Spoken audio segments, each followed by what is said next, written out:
If you want to sum data in Excel based on conditions, SUMIF is the function you need. SUMIF is used to add values based on a condition. For example, you can sum sales for a specific product, category, or region. Instead of filtering and calculating manually, SUMIF does it instantly. Now let's look at the syntax. SUMIF has three parts. Range. This is where Excel checks the condition. Criteria. This is the condition you define. Sum range. This is the column with values to add. So the formula looks like this. Now let's understand SUMIF with real examples. I will show 5 different tasks. Sum by product. Sum by category.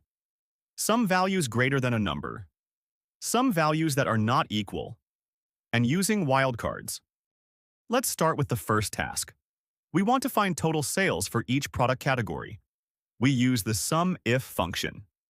For the range, select the product category column and lock it with $signs. This is important so the formula works correctly when we drag it down. For the criteria, there are 2 options. You can type electronics manually.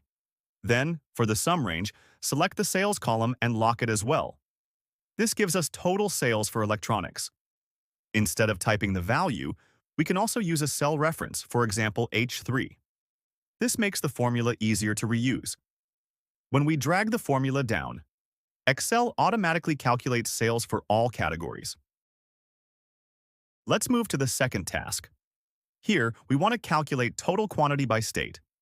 Again, we use the SUMIF function. For the range, select the state column and lock it with $signs. This ensures the formula stays correct when we drag it down. For the criteria, we use a cell reference, in this case K3, which contains the state name. Then, for the sum range, select the quantity column and lock it as well. This gives us total quantity for California. Now, drag the formula down. Excel automatically calculates the total quantity for each state. This is a simple and powerful way to summarize data based on categories. Let's move to the third task. Here, the goal is to calculate total sales where the sales amount is greater than a specific value. First, enter a value in the greater than cell, for example 1,000. Now, we use the SUMIF function.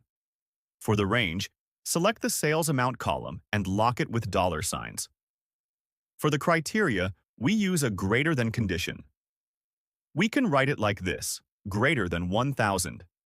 So the formula becomes SUMIF with greater than 1,000.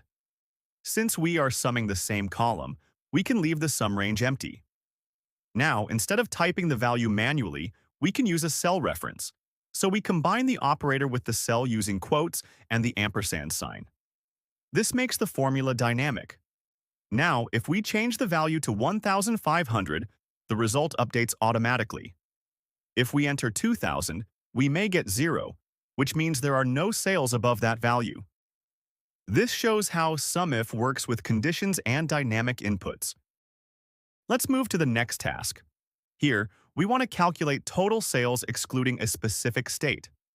In other words, we sum sales for all states except Texas. We use the SUMIF function. For the range, select the state column and lock it with $signs. For the criteria, we use the not equal operator. So we write not equal to Texas. Then, for the sum range, select the sales column and lock it as well. This gives us total sales excluding Texas. We can also make this dynamic by using a cell reference.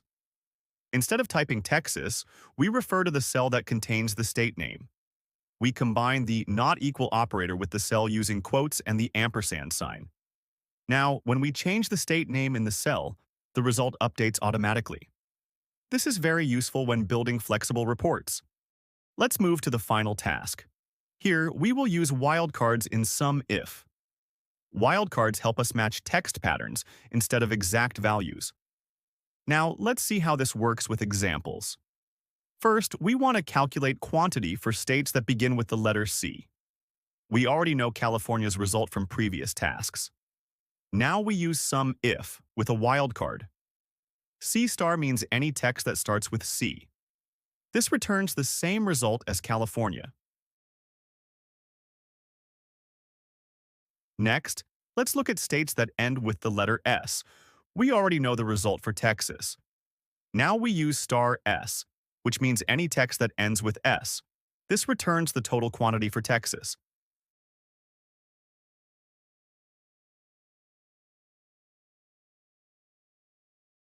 Finally, let's look at matching based on the number of characters.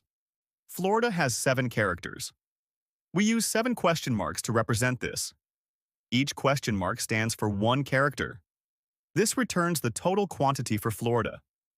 This is how wildcards make SUMIF more flexible and powerful. That's how the SUMIF function works in Excel.